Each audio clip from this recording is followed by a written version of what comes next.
Welcome to Hobby Hardwood, Alabama Sawmill, a mom and pop operation that produces some of the highest grade lumber in the country.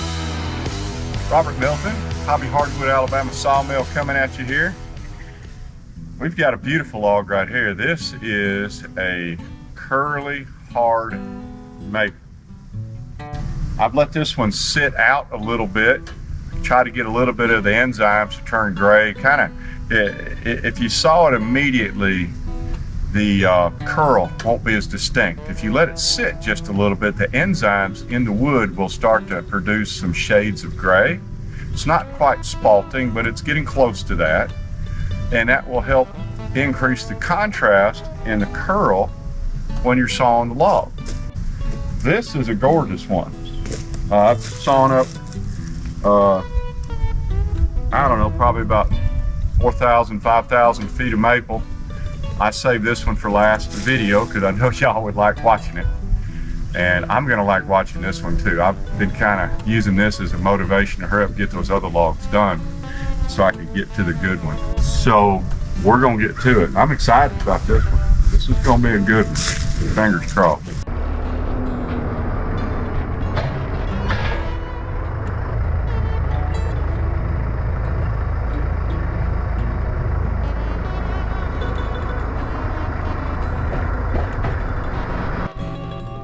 I have very high hopes for this, and I mean, not every log is going to turn into a hunk of gold. I've got high hopes for this one. It's hard maple, it's curly, it's got a little bit of spalt. There's only one way to find out, and that's we got to put it on the mill, start grinding the wood off of it. But guess what's going to happen next? We're going to put it on the mill and start grinding some wood off of it. So let's get this thing ready to go. We got to put a band on, got to get the dust collector going, got to get the log up there, you know, just normal stuff.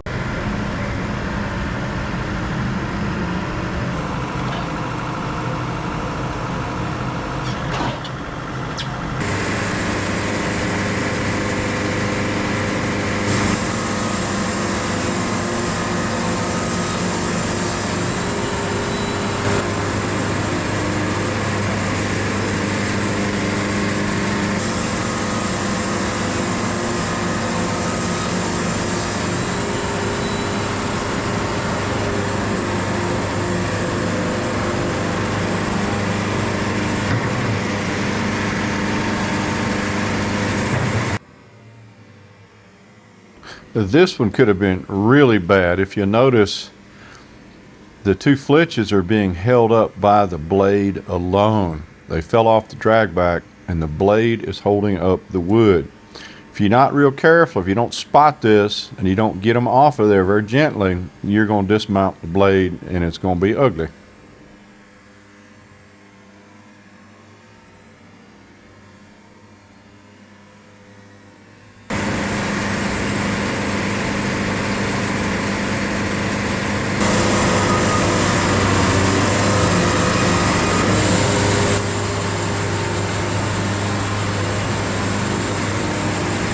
This log is so hard, I'm gonna up my band pressure, get the tension up a little bit so I can keep cutting straight.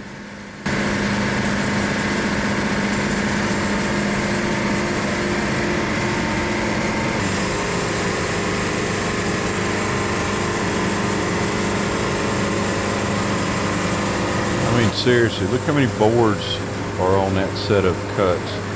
That's heavy. If you have a drag back system on your sawmill and you have not installed those fingers that I invented, you're suffering. Yep, using the drag back again, I'm pushing the whole half log back to get it on that bunk. I need it fully supported, and man, that saves a lot of effort right there.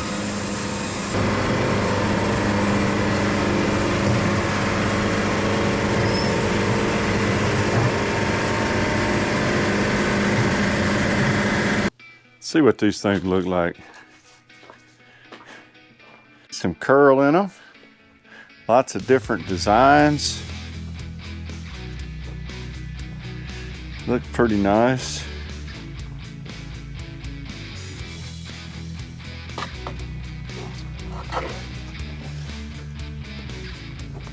I'm gonna put some water on them. And yeah, I know so other people do it.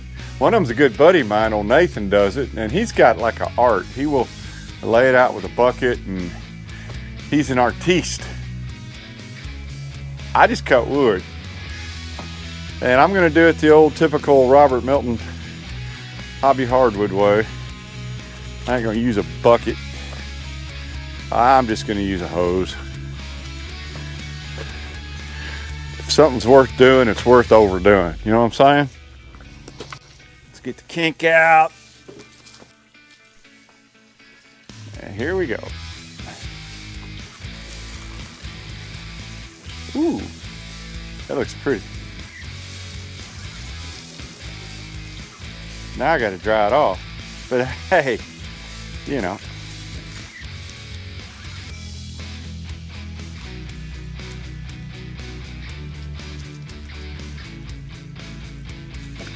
Oh, doesn't that look pretty?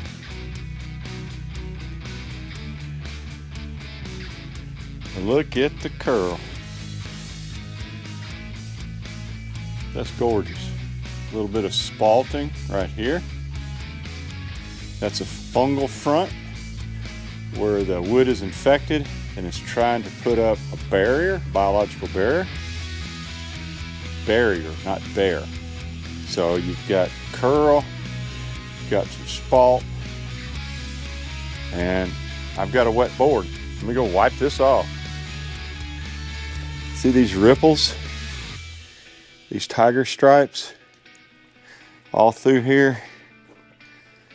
Gorgeous. I got some good color as well. Got some of the nice brown. Ooh, look at that. You can see this glow. I don't know if the camera's going to pick it up, but as I change angle, hopefully you can see the difference in the curl. I hope. So curl causes chatoyance. It's a reflectivity, chatoyant, from the Latin word, who knows? And it causes reflectivity and a depth of grain in several species of wood.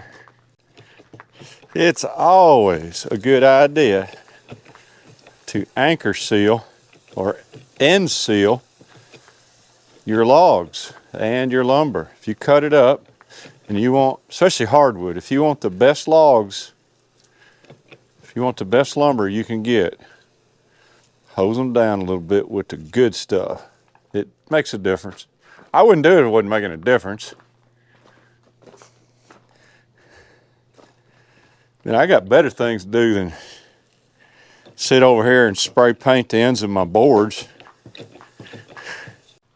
So you may be wondering what we're going to do with this now. Basically, we do a very extended air drying cycle on wood that looks this good, especially if it's 8/4. We'll always air dry the wood for at least a year before we put it in our kilns. Now certainly we could go from green off the mill into our kilns and dry it, and a lot of folks do that, but when you initially air dry wood, you get a lot of cool things happening. The first thing is that it allows the wood to wilt. It takes some of the growth stress out of the logs and out of the tree. If you've ever cut a carrot peel and the peels roll up, it's called carrot peeling.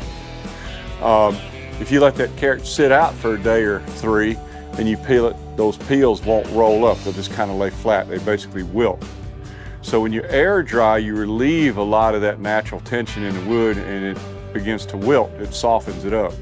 Air drying also locks in the colors. Some kilns, especially some of the higher temperature kilns, can burn wood. They'll fade the color. Now we use low temperature dehumidification kilns. They lock colors in, but the true way to lock color in is you air dry it first, then you kiln dry it, then you sterilize it, then you plane it, then you process it, and then you sell it. That's the best way to do it.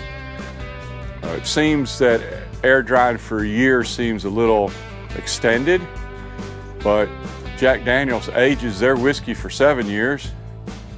They don't sell it at 6. Now I guarantee you, there's some accountant somewhere that's in the Jack Daniels business going, now really guys, isn't 6 years long enough?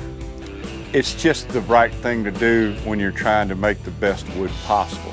Nothing against the guys who flash dry and quick dry the wood in their kiln straight off the mill, but that's not what we do. They can do what they want, but we want to invest a lot of time and a lot of care into our wood to make it the best we can possibly make it.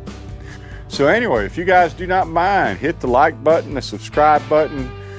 When you subscribe, it does not cost a dime. You're not getting a subscription to Reader's Digest or Sports Afield. It doesn't cost you anything. What it does though is it helps YouTube decide whether or not I'm worth staying on air, and maybe someday I'll get paid for some of these. I don't know. I'm not really doing it for the money. A little bit, but not really. I don't make any money doing this stuff. Anyway, if y'all don't mind, y'all have a good day. I'm gonna go back to sawing some more wood, and we're gonna wrap this maple up. This stuff's done. This is the last log. We're gonna move over to pecan next. That's a joy, but I'll do a video on sawing some of that too. That's a tough one. Y'all have a good day. Thanks for visiting our sawmill. Click on the links above to see more of our videos. Thanks for visiting our sawmill. Click on the links above to see more of our videos.